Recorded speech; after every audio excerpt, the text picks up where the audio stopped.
¿Todo bien? Sí.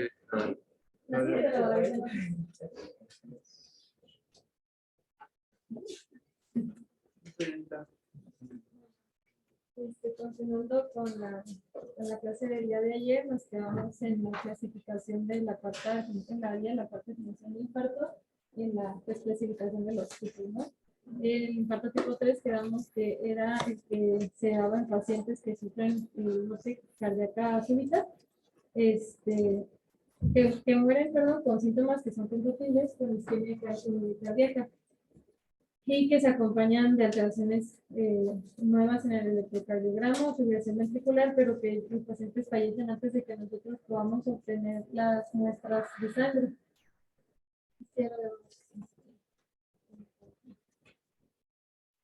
El tipo 4, el infarto tipo 4 va a ser el daño miocárdico relacionado a procedimientos coronarios, ya sea a intervención percutánea o a cirugías de revascularización. Esto se divide en A, B y C y el 5, ¿no? Se dice que el 32% de los pacientes van a mostrar daño miocárdico posterior a un procedimiento coronario. Y los criterios para clasificar pues, el daño miocárdico para relacionarlo a un procedimiento cardíaco se define por el aumento de los valores de las troponinas por encima del límite superior cuando los pacientes tienen previo al estudio un valor de troponinas normal. Cuando los pacientes previos tienen las troponinas antes del procedimiento, las troponinas elevadas, pero que estas estén estables o en descenso, se relaciona la elevación de las troponinas posterior al procedimiento cuando aumentan más del 20%. En ese tipo de infarto, en el tipo 4, vale la pena señalar que es frecuente encontrar la elevación, pero normalmente no son asintomáticos y son frecuentes. Estás manipulando una arteria de gran calibre, puedes tapar una pequeña septal, puedes con la guía a lo mejor embolizar un poquito de material del lateroma. Y se tapan arterias de la microvasculatura perforantes y tal, pero no importa ni la función ventricular, ni siquiera le dan síntomas al paciente. Pero sí hay que ver que cumpla o no, por definición, con el ventricular.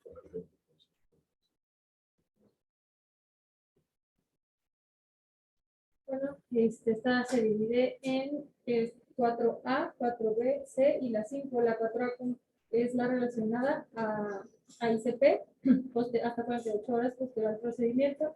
La 4B se relaciona a trombosis del stent o los estudios absorbibles relacionados con ICP también. La 4C es la de reestenosis relacionada con ICP y el 5 ya es el relacionado a la cirugía de revascularización coronaria. El tipo 4A, los criterios pues van a ser, vamos a tener pacientes con valores normales y pacientes con valores elevados. En los pacientes con valores normales, se tiene que presentar posterior al evento una elevación de los valores de las troponinas más de 5 veces por arriba del percentil 99 del límite superior. En pacientes que previamente tengan valores elevados o que sean descendentes antes del procedimiento, tenemos que tener un aumento de las troponinas posterior con mayor al 20%, hasta alcanzar un valor que sea igual más de 5 veces del percentil 99 del límite superior. Esto es lo del 4 en general, pero para ser como 4A, pues tiene que tener aparte de esto, debe cumplir con cualquiera de las condiciones que son cambios isquémicos nuevos en el electro, ondas patológicas, la evidencia por imagen de la pérdida del miocardio o de la motilidad, o hallazgos geográficos que también nos hablen de una complicación relacionada al procedimiento.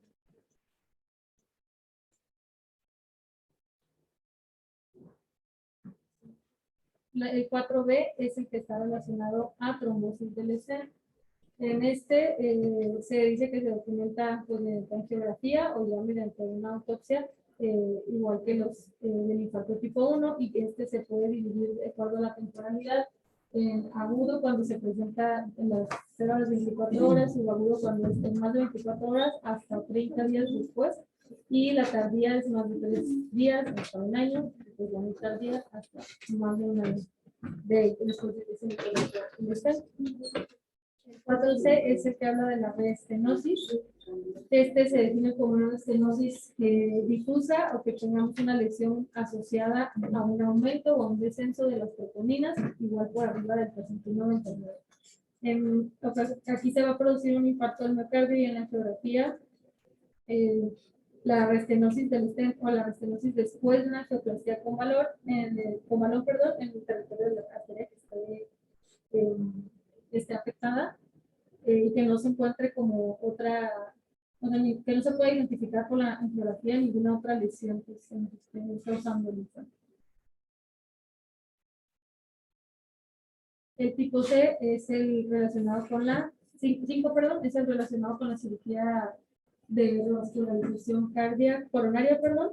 Se tiene que presentar, se debe tener, perdón, presente que aquí vamos a tener una desviación del segmento ST y que va a haber también cambios en la onda T, pero que van a ser frecuentes posteriores a un evento de cirugía de revascularización coronaria, porque pues existe un daño epicárdico, entonces no siempre van a ser como fiables para que pensemos en una isquemia miocárdica. Pero la elevación del segmento ST o depresión del segmento u otros patrones específicos en el electrocardiograma nos pueden hablar como de un proceso de un evento isquémico relacionado a la cirugía de revascularización. Aquí se dice que dependiendo de si la cirugía se realiza con la circulación extracorpórea o no, pues se va a observar el daño miocárdico, que lo podemos como cuantificar con esta resonancia magnética con retardo de Gauss o algo así. No me acuerdo. Normalmente es con Gauss y intensidad fiesta, así se llama. Para el 4C, si se acuerdan, era la elevación más de 10 veces por arriba del límite superior. Se clasifica como tipo 5, posterior a la cirugía de revascularización coronaria, tenemos que tener elevación de las troponinas 10 veces más sobre el límite superior de referencia del percentil 99, ¿verdad?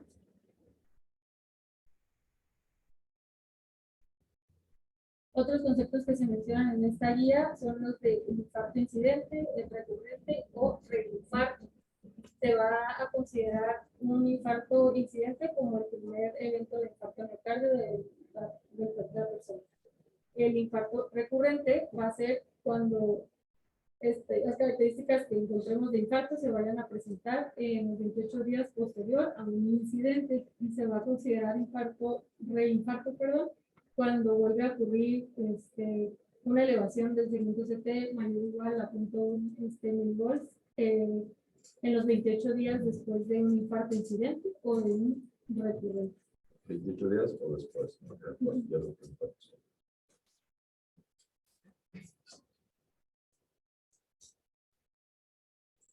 mencionaba, pues aquí igual en la misma guía de la cuarta definición, que existe también el daño miocárdico o puede existir infarto relacionado a procedimientos no cardíacos.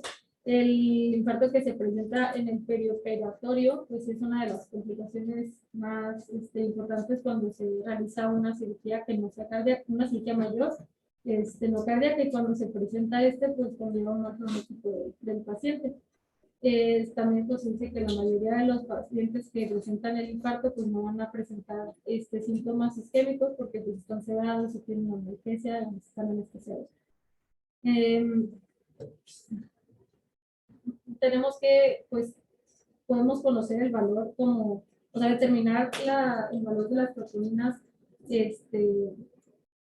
antes, o sea, el procedimiento nos puede ayudar para los proceder a esto si presentan elevación, asociarlo al procedimiento no cardíaco. Se dice que podemos tomar determinaciones pues, de estas proteínas ultrasensibles en el postoperatorio y que en el 35% de los pacientes se encuentra que tienen valores superiores pues por arriba del percentil 99 del límite superior de referencia y hay solo un 17% muestran valores muy altos.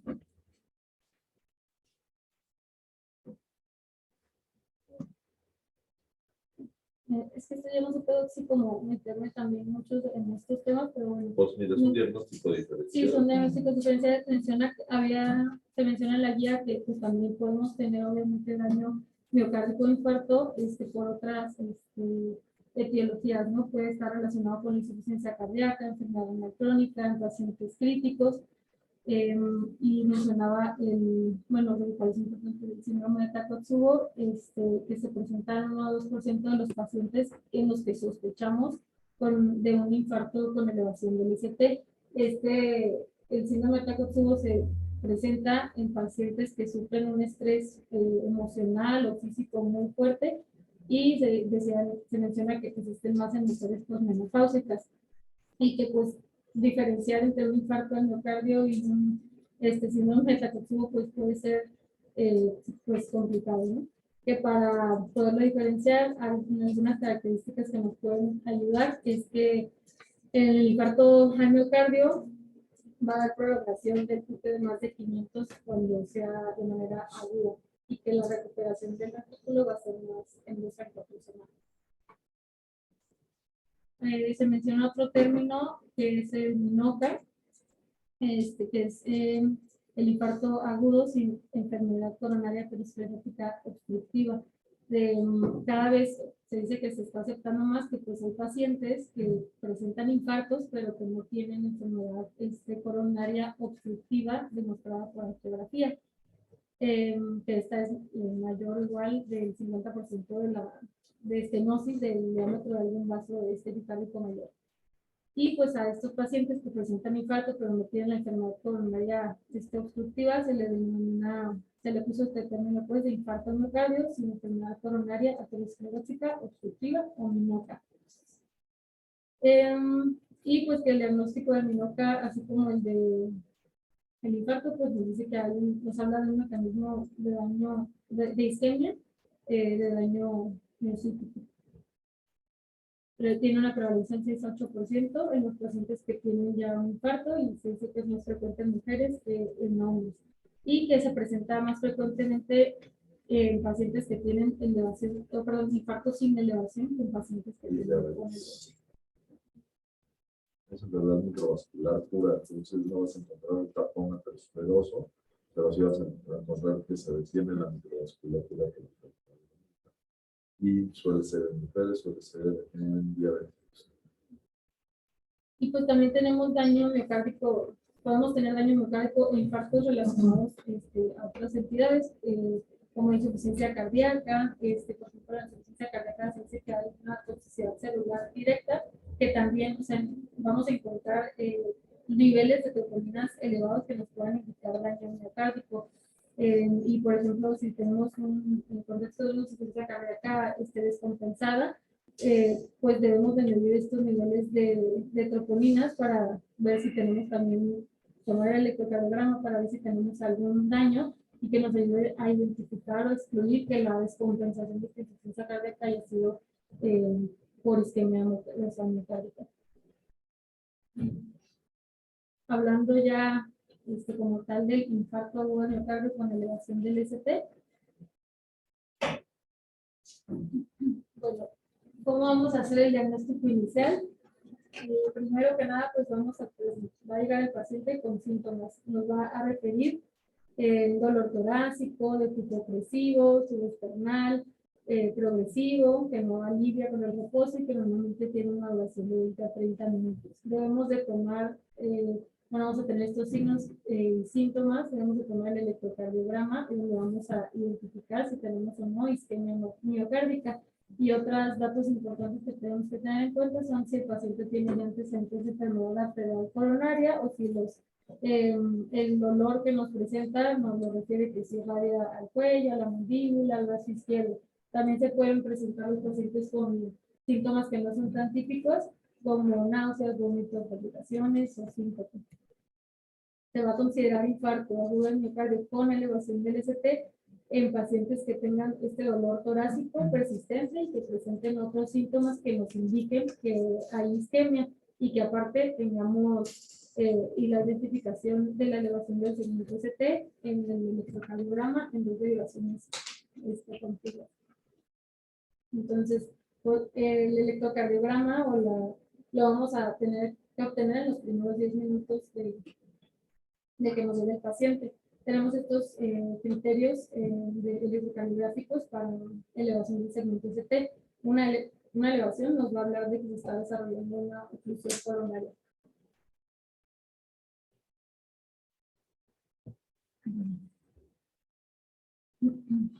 Entonces, bueno, cuando vamos a tener en más de 2 derivaciones contiguas, la elevación del segmento ST, en hombres menores de 40 años, se va a considerar elevación a más o igual de 2.5 milímetros, en mayores de 40 años, mayor o igual a 2 milímetros.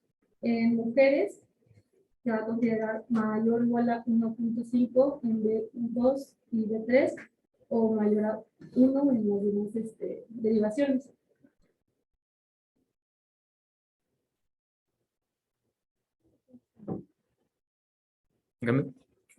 Bueno, pues aquí está una imagen un ejemplo de la elevación del segmento ST.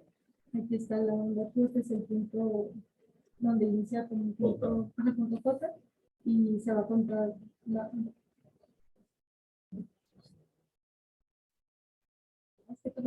Sí. Se hace pero bueno, vamos a tener aquí que el inicio de la onda Q nos va a señalar en esta parte, y la elevación la vamos a contar desde acá, ¿no? Pero esa no es una onda Q real. Es muy importante saber que una onda Q tiene que tener 3 características: estar empastada, medir más del 25% del aire recipiente, o presentarse con la QS únicamente. Son las 3 características que hacen patológico una onda Q. Esa podría ser una onda Q de posición del corazón, que no te significa nada. Máximo cuando tienes elevación del ST, porque quiere decir que estás en el agudo agudo, entonces todavía la necrosis miocárdica no está establecida. Para que se presente una onda Q realmente, debes de tener por lo menos más de 2 horas de infarto, y eso es difícil, a veces hasta las 6 horas.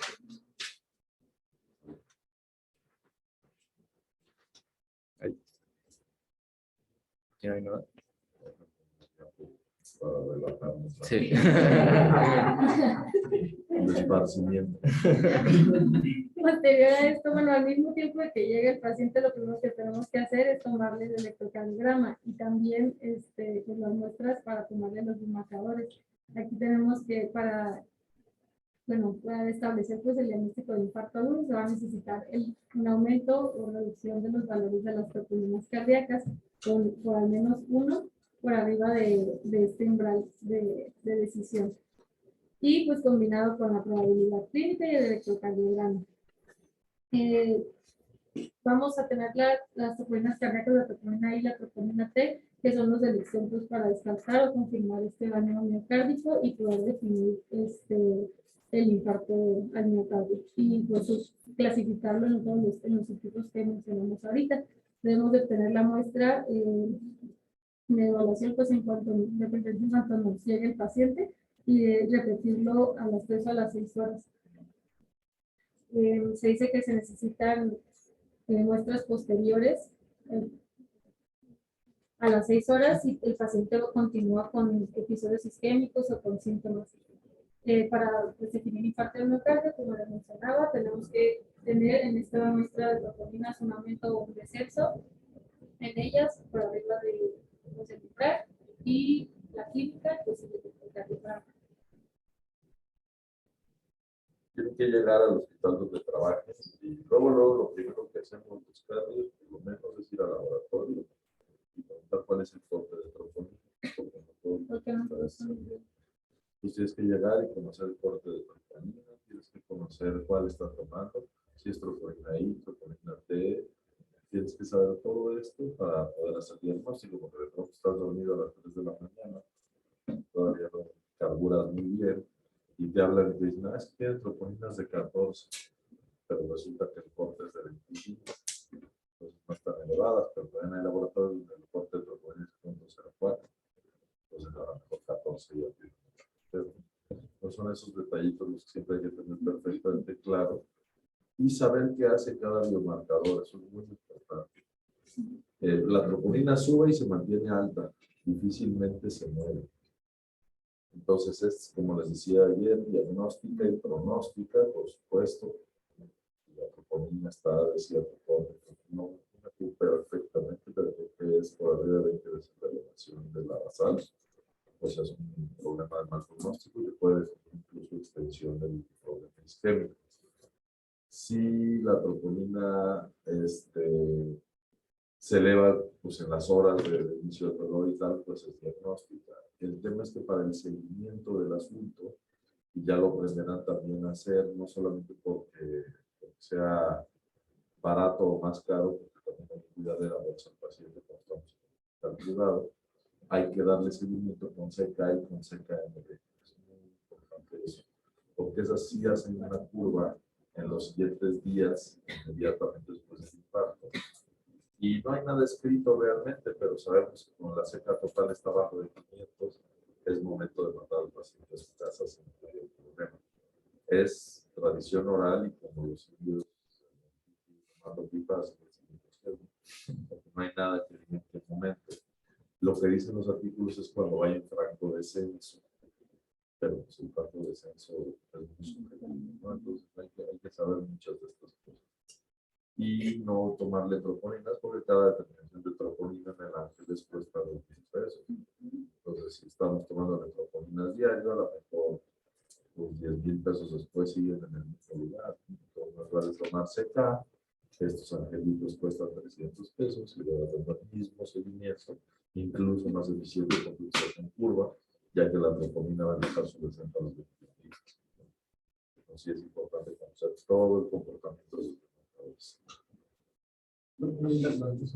Las ultrasensibles solo son técnicas, bueno, con estándares utilizados para la detección a menores niveles. No. ¿Cómo funcionan eso? En el Ángeles Pedregal tiene un ultrasensible para el diagnóstico de TEL. Aquí hay a veces y a veces no, depende de cómo estemos en el contrato de servicio integral. La mayoría de las veces sí tienes ultrasensible, pero puede ser que no. Pero tampoco tienes que arrancar las vestiduras porque no hay ultrasensible. No digo, nomás es conocer el corte y te va a decir exactamente los. Es elevación marginal de 0.0. No tienes la sensibilidad para poner un catéter central y haber recargado una guía en el ventrículo derecho porque metiste el catéter y ya lo sacaste la guía y tal, te le va a transmitir a su sensible, si no es lo que mencionaba también, que si se usan estas las ultrasensibles, pues va a haber como más diagnósticos, si ya está infartado, ¿no? Sí, pregúntale, yo tengo 2 o 3 chamanes, cardiólogos intervencionistas, que meten cualquier elevación de ultrasensible, aunque no sea diagnóstica para infarto, pues porque sale de una lana. El hambre es caña. Bueno, y como pues, consideraciones o recomendaciones de la guía en cuanto al diagnóstico inicial, pues está pues indicado, como comentado, tomar e interpretar el electrocardiograma en los primeros 10 minutos. Y lo más importante pues es la toma de la muestra de sangre para determinar estos marcadores o biomarcadores en fase aguda para no retrasar el tratamiento. Podemos tener otras presentaciones, o sea, que ya nada más con la presentación electrocardiográfica nos vaya a indicar, perdón, que son indicaciones más bien para meter al paciente a una intervención coronaria percutánea primaria de manera inmediata, como el bloqueo de rama, o sea, que se produce infarto en el bloqueo de rama izquierda, el bloqueo de rama derecha, perdón, primero ventricular con marcapasos, el infarto con posterior aislado o alguna isquemia causada por oclusión atrófica. Aquí están pues, los criterios electrocardiográficos para el tratamiento inicial. Vamos primero a manejar el dolor del paciente. Pues se asocia, como ya había mencionado, pues con la activación simpática, vasoconstricción, un aumento de la carga de trabajo del corazón. Se menciona que aquí lo ideal pues es manejar este dolor con estos pacientes con opiáceos, pero que también la morfina se asociaba a una absorción más lenta y un retraso en la acción de de los antiagregantes orales y que pueden originar también un fracaso pues, al tratamiento. Aquí hay algo importante. Había una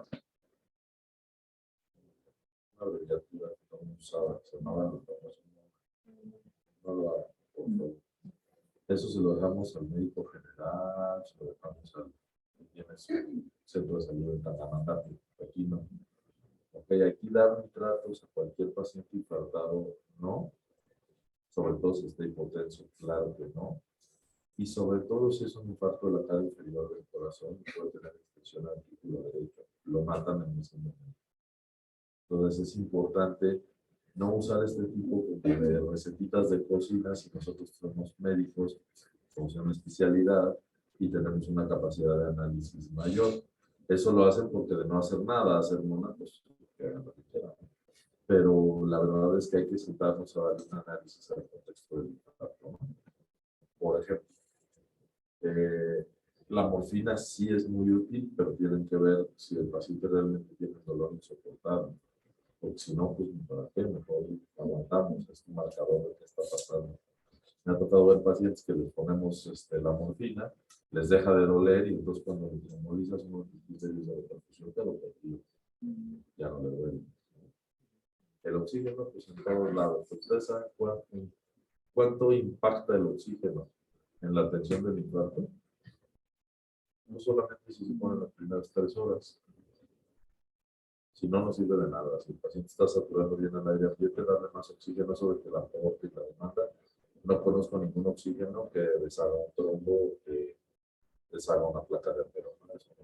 Entonces hay que revisar muy bien el contexto. El manejo de ansiedad funciona porque sí se ha demostrado que limita la zona de disco. Y por supuesto, la trombolisis temprana. Cuando el paciente PCP y le hablan al doctor Merino, pues resulta que está en el apulso, se va a tardar 2 horas en llegar tromboliza. No pasa nada. Muy tradicionalmente se enojaban mucho los cardiólogos de que trombolizaban a los pacientes porque pues, prácticamente les quitaban el negocito, ¿no? Yo está abierto el vaso. Pero no es cierto, de todos modos el paciente va a tener que entrar al complemento intervencionista del pero ya le compraron horas de perfusión. Es distinto entrar con un vaso cerrado que con un vaso parcialmente abierto. Pues que no les tiemble la mano, si es un infarto con elevación del trombo, y con termecteplase, que es lo que ahora hay en todo el ISSSTE y en todos lados, pues es bien fácil, ves la jeringa y aquí de este lado dice cuánto pesa el perro y de este cuánto le tienes que poner. O sea, vaya, no es mucha ciencia, en serio, más uno es ponérselo. Entonces, que hay que estar listo a los criterios de no trombolizar y a cómo se valora un paciente trans y post-trombolizar. Vale. ¿Cómo vamos a, pues aquí en la atención postohospitalaria del paciente, los objetivos van a ser pues disminuir un retraso entre el primer contacto médico y el diagnóstico con la habilidad del infarto como tal a menos de 10 minutos. Cuando el equipo médico establece ya el diagnóstico de infarto en contexto hospitalario, tenemos que pues va a llegar el paciente, bueno, está el paciente que presenta los síntomas, puede que el paciente hable pues, por teléfono a una ambulancia o que él vaya a algún centro. Cuando el paciente llama a la ambulancia, llega la ambulancia por él, y van pues, a trasladar directamente al paciente a un centro que tenga. Bueno, trasladamos al paciente a un centro donde que no tenga pues ICP. Si se va a tardar más de 120 minutos, lo vamos como dijo el doctor, pues a pasar a fibrinolysis. Cuando llega a un centro donde sí tiene ICP, pasarlo al procedimiento. Hay que pensarlo muy bien. A ver, el Ángeles del Pedregal tiene ICP. Y no más que los cardiólogos no están ahí, están en su casa. En Estados Unidos, en Europa, los médicos que hacen cateterismo cardíaco tienen horarios y están de staff en el hospital. Ahí sí llega el paciente y para adentro. Ser director del 20 de noviembre ha sido mi mayor orgullo, pero lo mejor que yo le he dejado a lista fue el programa Asiste Infarto. Ese lo hice yo. Ahí no. Es creo que lo mejor que hemos hecho. Hoy, en el 20 de noviembre, es el único hospital del país donde hay ICP 24 horas con un equipo realmente aquí listo para atenderlo en el momento que llegue.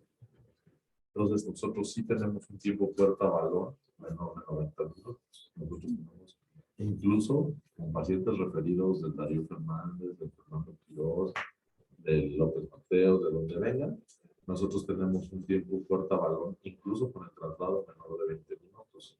Tanto que la estadística hoy marca que antes del programa Asiste Infarto, el ISSSTE tenía un 27% de mortalidad en el infarto, que es gigantesca la mortalidad. Y hoy tenemos 6% de mortalidad del paciente que entra en el flujo del programa Asiste Infarto. Entonces, ya se reprodujo casi en todo el país y la verdad es que está dando muy buenos dividendos en la atención de infarto y a los pacientes sobrevivientes con mucho menos insuficiencia cardíaca. Entonces, eso es tratar de hacer una estrategia de salud pública de este tipo.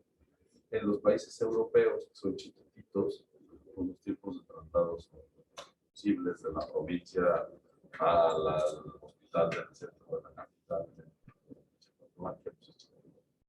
nunca son mayores a 2 horas, pero imagínense a alguien que se imparte en Sonora y la regional de ISSSTE está en Culiacán, porque esa es la realidad. Entonces ahí sí, la trombolisis incluso en la ambulancia es toda una virtud, ¿verdad? Hay que pensar bien. ¿Qué es lo que pasa en Asiste Infarto? Nos marca, nos dicen, hay un paciente en el Darío Fernández. Sale, ya está el equipo listo en el 20 y a veces lo que nos atora es emergencias y ambulancia. Es que estamos completando un traslado allá por Tecámac. Pues órale, ¿cuánto se va a tardar la ambulancia? Pues como 2 horas. Trombolícenlo. Si lo trombolizan, nos lo mandan y aquí lo metemos por trombolisis a completar la estrategia de la leche. Pues la verdad es que ya esta gráfica es la que hace que el paciente gane vida. ¿Vale? Pues bueno, tenemos eso que vamos a tener que idealmente hacer el diagnóstico del infarto o interpretar el electrocardiograma en los primeros 10 minutos. Cuando no hay pues ICP o el traslado se va a tardar más de 120 minutos, lo pasamos a fibrinólisis y pasar el primer bolo del fibrinolítico, idealmente también es en menos de 10 minutos. Y el tiempo real de puerta balón para ICP pues es en menos de 90 minutos. Y el tratamiento, bueno, hay algunas definiciones que pues, son como importantes para pues, entendernos. Tenemos pues, el diagnóstico del infarto, lo vamos a hacer, se va a definir como el momento en el que pues, ya se interpreta el electrocardiograma en el paciente que viene con la clínica de isquemia. La ICP primaria se define como, bueno, la ICP primaria es la ICP con balón, con stent o con otro dispositivo que se realiza sin tratamiento fibrinolítico previo, es la que hacemos como primero.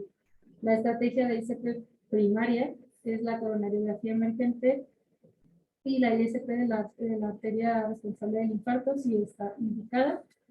Y pues las estrategias farmacoinvasivas va a ser la fibrinólisis.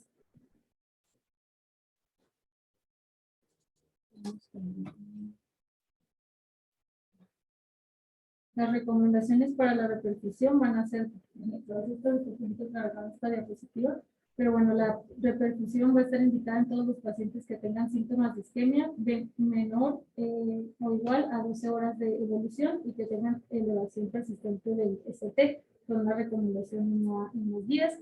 Y la ICP primaria, pues se recomienda más que la fibrinólisis, pero en caso de que no la tengamos, pues tenemos que pasar a hacer fibrinólisis.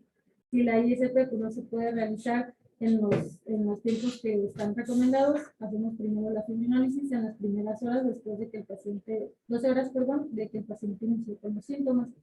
Cuando no tengamos elevación del ST, se va a indicar hacer una ICP primaria en pacientes en los que sospechemos pues infarto y que tengan síntomas de isquemia, más cualquiera de todas estas opciones.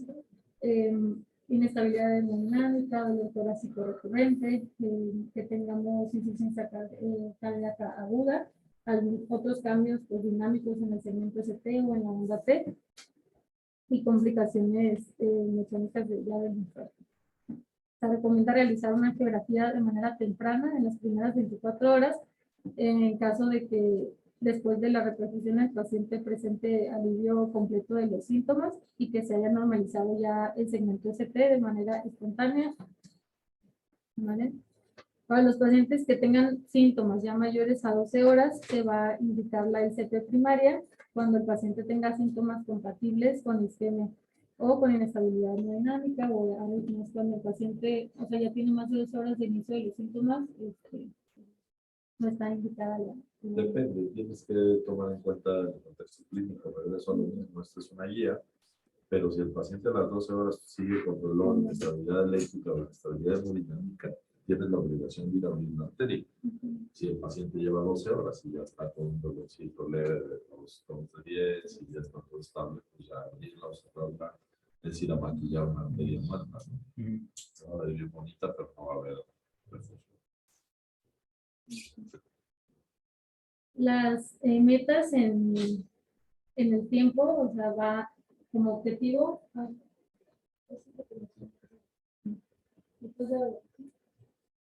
Va a ser desde el primer contacto hasta el diagnóstico electrocardiográfico. El objetivo son menos de 10 minutos. Del diagnóstico ya del infarto con elevación del ST a una ICP primaria o al paso de la guía, idealmente menor o igual a 120 minutos. Cuando ya tenemos el diagnóstico del infarto y pasa directamente a la guía en un centro que sí tenga ICP, es menos o igual a 60 minutos. Y cuando tengamos el diagnóstico del infarto y que pase el paciente para la guía o el traslado, es menos de 90 minutos. Y para la fibrinolisis, idealmente pasar el primer vuelo menos de 10 minutos. Es una cosa que se llama tiempo puerta-balón, que es el balonazo que le das a la arteria y cuando te tardaste. Y también existe la medición del tiempo puerta-aguja, que es como famoso.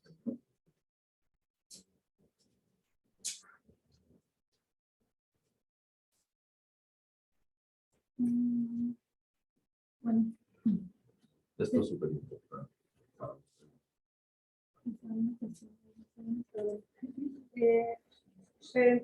Hablando de la farmacoterapia del procedimiento, tenemos que los pacientes que se van a someter a una intervención coronaria percutánea deben de recibir tratamiento antiagregante plaquetario doble, idealmente con ácido acetilsalicílico, más un inhibidor de la P2Y12 como el prasugrel, ticagrelor o clopidogrel, más un anticoagulante parenteral.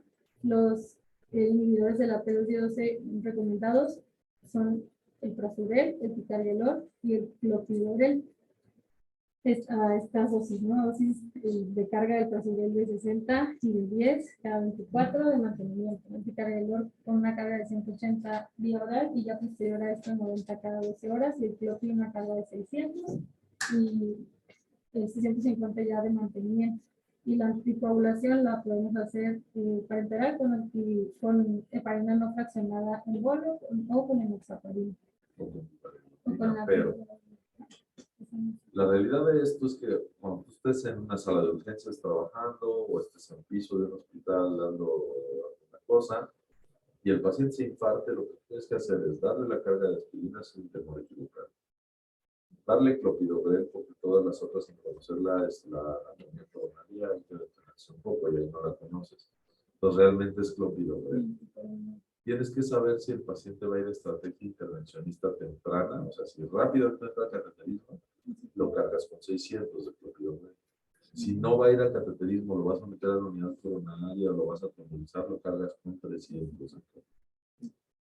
Y la anticoagulación es todo un tema. Yo creo que ahí es un tope que tenemos que meter en la cabeza de la gente. Hablen con el cardiólogo. Si ustedes le ponen enoxaparina en ese momento, me quitaron la posibilidad del manejo en sala de hemodinámica de la máquina no fraccionada, que es el ideal adentro de la sala. ¿Que se puede hacer con enoxaparina? Se puede. pero hay que saber cómo, porque hay que pasar 2/3 del bolo subcutáneo y 2/3 y 1/3 del bolo IV para que realmente tenga el efecto que estamos esperando. Entonces, tú ya le pasaste la dosis completa de Noxa en el piquete de la panza, porque dejas muy pocas posibilidades de trabajar. Pues ahí sí hay un stop que hay que hacer. ¿Y quién va a venir? No, pues va a venir el doctor Alcántara. Sale. A ver, doctor, ¿qué hago de parina? Y seguramente te va a decir, espérame, no le pongas. O ya voy también. Porque eso se la pasamos en sala nosotros directo. Entonces, normalmente ya nos encontramos a los pacientes con el manejo trombótico y es un desastre. El peor escenario de la vida, el peor existente, y ese trates de detenerlo siempre que pueda, es combinar antitrombóticos. Si ya empezó con enoxaparina, no la cambien de heparina no fraccionada ni viceversa, porque ahí es donde vienen las discrasias sanguíneas más graves de todas. Sobre todo porque bloquean 2 canales diferentes de la trombosis, entonces hay que tener cuidado con ello. Y en ninguna especialidad, combinar heparinas es lo peor. Es un escenario, por ejemplo, yo bajo la admisión contigo. Llega un paciente, se le toma, tiene el boleto, tiene las aspirinas, se le da la carga con aspirinas, se le dan 300 de clopidogrel, se le avisan los de cardio y ya los de cardio nosotros nos esperamos hasta que ellos bajen y nos dicen si se le van a dar los otros 300. Y si te pendejea el cardiólogo por haberle dado 300, le dices, igual doctor médico, que yo le paso los otros 300, si ve estrategia de intervención está temprana, y dice acá, si se lo paso. Y tampoco los anticoágulos me espero, si ya en el que consulta me dicen, pasa de los otros 300, Ajá, o o le pasa preguntas, oye, le paso alguna parina que prefieres, de Noxa o parina no tradicional. Ese día, respeto. Aunque yo le pasé la aspirina y la primera dosis de clopis, no. Y te falta algo ahí, te falta la estatina. Sí, las aspirinas. Te faltan 80 miligramos de atorvastatina. O sea, aquí están las dosis de los tratamientos, aquí es cuando los pacientes pues van a ICP primaria, como mencionaban. Cuando van a estrategia intervención, está preparada así. Y esta del otro lado, bueno, las de ellas son cuando el paciente pues no va a recibir un tratamiento de repercusión y si las dosis pues, son distintas. La de la aspirina, la dosis de carga pues, es de 150 a 300, cuando va a recibir la ICP primaria y el clopid, como mencionaba el otro, son 600 de carga. Y cuando no, pues podemos dar 300 de clopidogrel y la aspirina también. ¿Cuánto impacta en la mortalidad darle esta carga de aspirina a alguien? No importa que lo revienta. A lo mejor puede salvar una vida también, ¿no? ¿Alguna idea? Bueno, hay un estudio clásico de 1960 y tantos que se llama el ISIS-2. El estudio ISIS-2 te señala la importancia en términos de la mortalidad que tiene trombolizar en ese entonces con estereotomía. Trombolizar a un paciente te disminuye la mortalidad absoluta en un 23%. Dar aspirina en carga te la disminuye otro 23%. Entonces, dar una aspirina de 300 en el momento que un paciente sospeche de un infarto, le están impactando así como si lo estuvieran trombolizando. No es el efecto, no le van a abrir el vaso, no es una trombolisis, pero el impacto en la mortalidad es el mismo. Entonces, nomás pónganse a pensar todo lo que puede mejorar el paciente con eso. ¿A qué me refiero con esto? A que si están en su casa un día y al vecino le empieza a doler el pecho y tal, no duden en darle la aspirina. Ya le avanzaron un 23%. La estrategia que siga se va a ver favorecida de esa acción y su vecino se los va a agradecer toda la vida porque va a haber vida para avanzar. Entonces es muy importante. El estudio ISIS vale la pena que lo vean, es hasta un clásico de los estudios cardiológicos, el ISIS-2.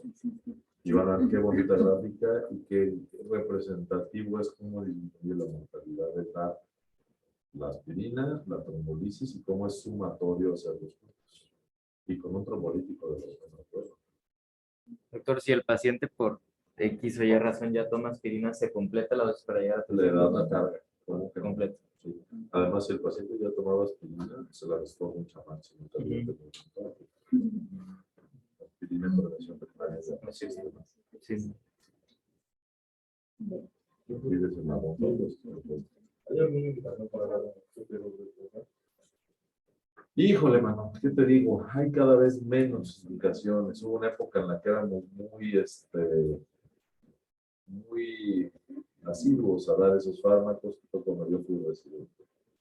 Y nos dimos cuenta que el tirofiban, nos dimos cuenta que el estreptolazumab y que todos estos, pues nomás te complicaban con hemorragias, sino que impactaban realmente en la mortalidad cardiovascular. Incluso hubo una propuesta de hacer una cosa que se llamaba angioplastía facilitada, que era que le dabas esta carga de la antiglicoproteína 2B3A y B, y de todos modos te va a ir igual en términos de no reflujo.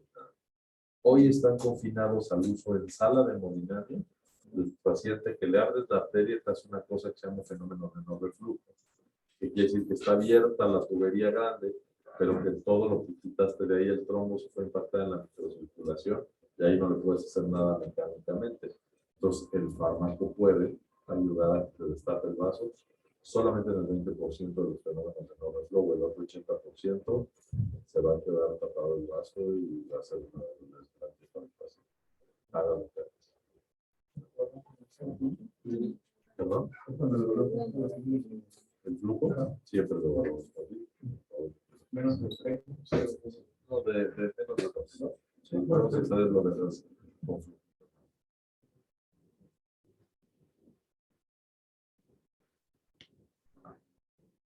Bueno, ya hablando como de la fibrinolisis, pues esta es un procedimiento pues importante, es una importante estrategia que tenemos de repercusión cuando ya no tenemos disponible la ICP primaria o que no se puede realizar dentro de los plazos que tenemos establecidos.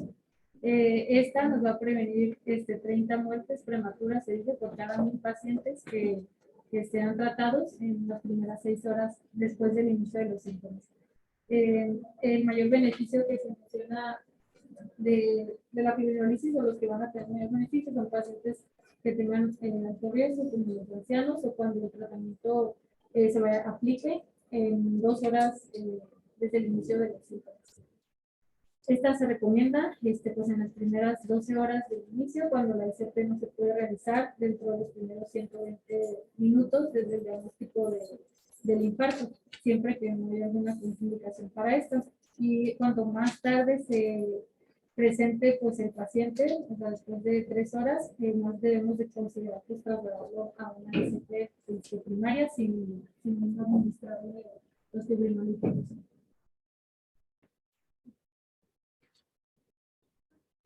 Se recomienda la administración de los fibrinolíticos de un fármaco específico de fibrina, como son la ateplasa, el tenecteplasa y la roteplasa.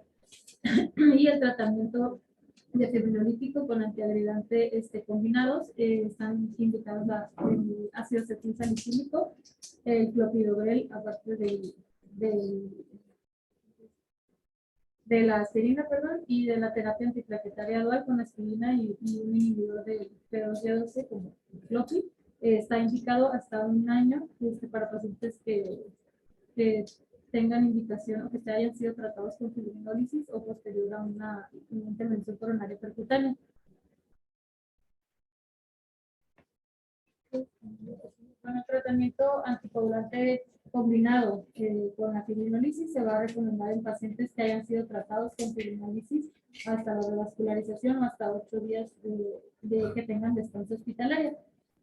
Se va a indicar una ICP de rescate posterior a, bueno, si no tenemos éxito con el tratamiento fibrinolítico, que se define como la resolución del segmento ST en menos del 50% dentro de los primeros 60 a 90 minutos. Si no tenemos esto, pues después de aplicar el fibrinolítico, está indicado hacer una ICP de rescate. O en cualquier momento, si el paciente, en caso de que administremos el fibrinolítico y presente inestabilidad hemodinámica o empeoramiento de los síntomas de la isquemia, pues también está indicado. Y se recomienda la angiografía, la ICP de la arteria responsable, si después de 2 a 24 horas después del éxito del tratamiento fibrinolítico. Estas son las dosis del tratamiento combinado para fibrinolíticos con el antitrombótico. Podemos, las dosis son de la Teplasa, que es creo que con un bolo de 15, y después a esto vamos a dar 0.5 miligramos por kilogramo de peso, y esto lo vamos a pasar durante 60 minutos con una dosis máxima de 35 miligramos. ¿Vale? Así yo como cuando no las asambleas de mis hijos. Dijiste arbitro. ¿Vale? Dijiste arbitro. Ah, bueno. Muchas gracias. No, no. Como si fuera correcto. Vale. No dijiste anticoagulante. Y la dosis de Tenecteplasa, pues puede ser bolos IVs de 30 en pacientes que pesen menos de 60, dependiendo, esto es dependiendo del peso. ¿Ya? Entre 60 y 70 a 35, cuando pesen 70 a 80 kilos, 40, le damos una dosis de 40 miligramos. Y así. ¿Qué pasa si trombolizas un infarto sin elevación del sistema?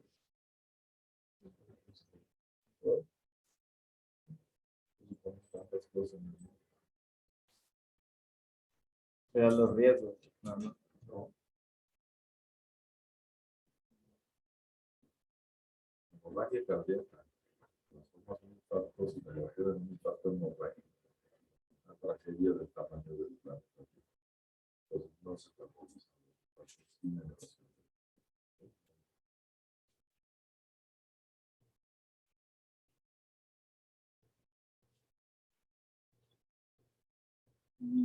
Esto tiene que tenerlo de tatuarse el nombre del novio, tatuarse esto. Bastante, esto no va a cambiar el novio probablemente. Entonces sí vale la pena. Bueno, pues sí son las contraindicaciones de la fibrinolisis. Tenemos absolutas o relativas. De las absolutas, que tengamos un paciente con hemorragia intracraneal previa, que haya tenido un accidente cerebrovascular. 6 meses. En los 6 meses precedentes. Que Pero tengamos no, es daños, que del niño me sangró la cabeza, no, daño al sistema nervioso central o algunas neoplasias, malformaciones arteriovenosas que haya tenido el paciente recientemente o un mes antes, algún traumatismo importante, cirugías, o lesiones craneales importantes. me ha tocado eso, no los trombolizan porque nada. Para que hayan padecido algún trastorno pues, hemorrágico, hemorragia gastrointestinal, En el último mes. menos la menstruación. O sea, sí, que por tampoco favor. también disección Es que está aórtica. menstruando, no la trombolizan, ya no va a menstruar nunca más, ya se murió. Y las relativas los accidentes que debemos tener un accidente isquémico transitorio en los 6 meses precedentes, que el paciente esté con tratamiento anticoagulante oral, que la paciente que está en gestación en las primeras semanas después del parto, pacientes que tengan hipertensión refractaria, que estén a 180, 110, enfermos hepáticos, endocarditis, úlcera péptica activa y que hayan pasado por reanimación prolongada. Ojo con la reanimación prolongada o traumática. No un paciente con maniobras, eso también es súper frecuente que no lo haga.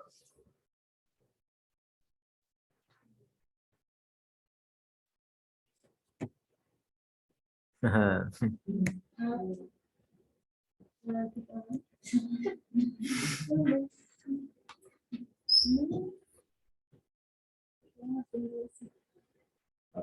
Este guachito ya lo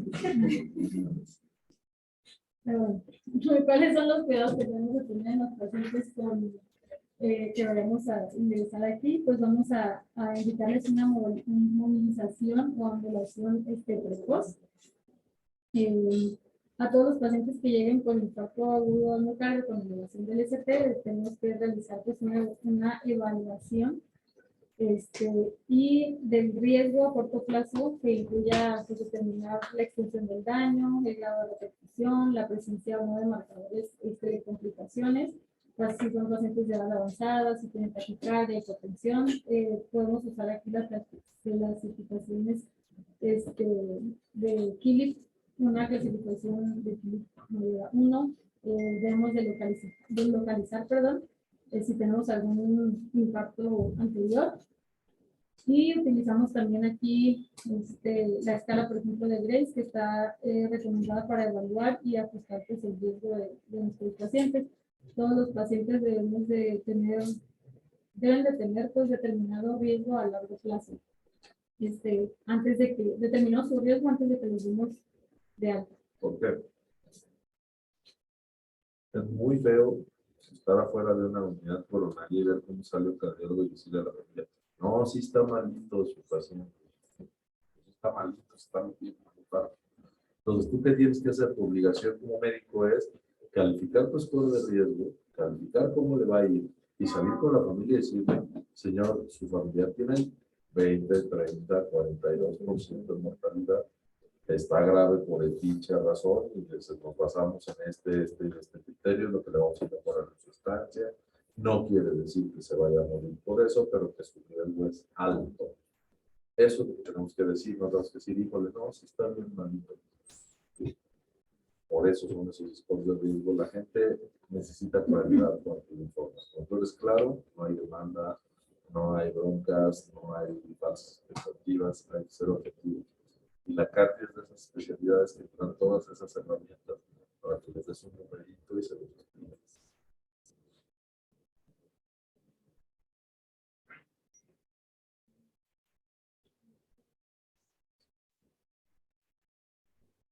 Bueno, y ya pues en el tratamiento a largo plazo de un infarto agudo notado con elevación del ST, pues principalmente muy importantes son los cambios en el estilo de vida del paciente.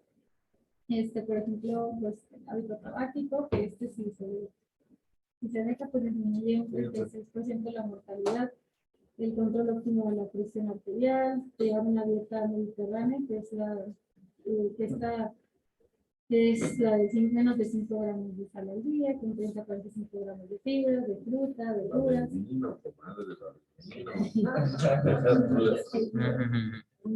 Una cosa de controlar pues, el peso y la actividad física de los pacientes, y también habla de la rehabilitación cardíaca, que disminuye también la tasa de mortalidad al 22%.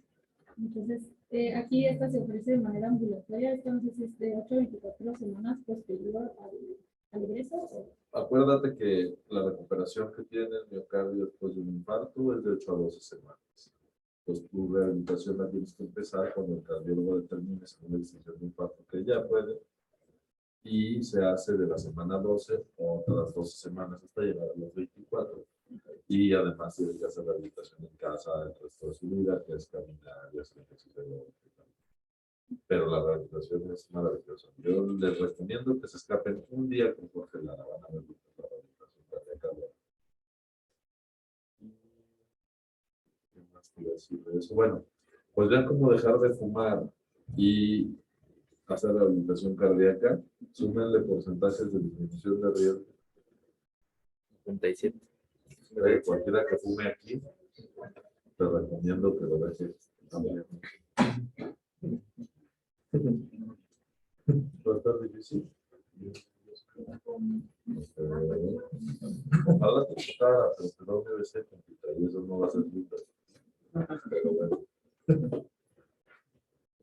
Y esa ya es la última diapositiva del tratamiento de mantenimiento antitrombótico pues, posterior a un infarto con elevación del ST. Está con indicación clase 1 nivel A, indicado el tratamiento con aspirina posterior, aunque también estaba antes, como dice el doctor, pues no, pero si ya tuvo un infarto se le deja de 75 a 100 miligramos a nuestros pacientes. Está recomendado la terapia antiplaquetaria dual con aspirina y con ticagrelor o plazudel o el clopidogrel, perdón, si los otros no están pues, disponibles o tienen alguna contraindicación. En los 12 meses posteriores al procedimiento de intervención percutánea, a menos que tenga alguna contraindicación o un riesgo de hemorragia en pacientes que tengan un riesgo muy alto de hemorragia gastrointestinal, pues se recomienda esta terapia en combinación con un inhibidor de la Y en pacientes que tengan una indicación para anticoagulación oral, pues podemos iniciar la terapia anticoagulante oral en combinación con ya el antiagregante. Para pacientes que tengan riesgo alto ya de complicaciones igual hemorrágicas, pues debemos de considerar suspender el clopidogrel o el imidogrel a los 6 meses posteriores a esto. Y Certainly. No hay mucho más que decir. Y los beta-bloqueadores. Ay, Están. es tanto rollo esto. Sí están, pero no hay bloqueadores IB. Lo ideal es cuando llegue el infarto darme control IB. Cuando yo me entrené en España, en Barcelona, la parte radial, me tocó ver cómo llegaba el infarto y le ponían metoprolol IB y sí, se construye muchísimo la zona infartada, la verdad es que es muy bueno, pero no hay. Entonces lo que le da a hacer chocho es la vista, la arteria ya perfecta. Entonces sí es complicado, ¿no? Y en el seguimiento de posterior, sí se necesita. Necesitas individualizar el paciente.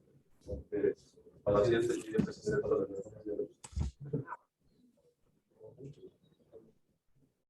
va a ser difícil. Es mejor y además prefiero la dieta, no me pueden mal, o el grados, que le da. ¿Vale?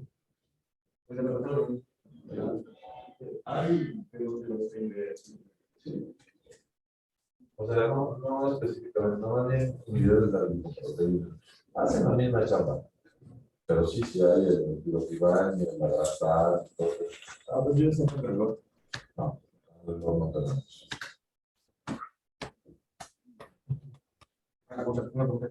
Y ya cuando usted, es que le preguntaba cuando el lector tiene interés en teorías, ¿ustedes hacen lo del fluido mecánico? Por supuesto, necesitas química arterial y química inicial. Y no es química. Y se ve claro. Listo. Para todo el mundo, muy bien, que toca mañana.